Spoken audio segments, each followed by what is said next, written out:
High to all. Karur stampede இஷ்யூவில் கிட்டத்தட்ட குழந்தைகள் உட்பட 41 பேர் இறந்தாங்க. அவங்க குடும்பத்தில் இருக்கிறவங்களுக்கு தமிழ்நாடு கவர்மெண்ட் சுமார் ஒரு 31 பேருக்கு ரீசெண்டாக பணி நியமன ஆணை வழங்குச்சு. இது சம்மந்தமாக சென்னை ஹைகோர்ட்டில் ஒருத்தர் கேஸ் போட்டிருந்தாங்க.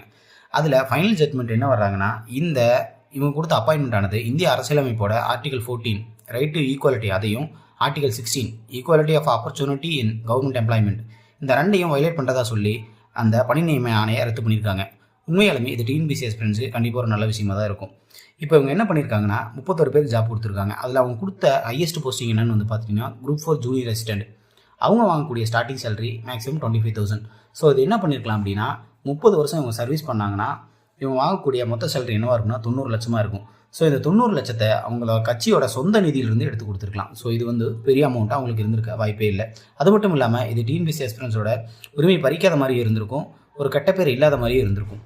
இது சம்மந்தமான உங்கள் கருத்துக்களை கமெண்ட்ஸில் சொல்லுங்கள். இது போன்ற டெய்லி அப்டேட்ஸுக்கு நம்ம சேனலை மறக்காமல் சப்ஸ்கிரைப் பண்ணுங்கள்.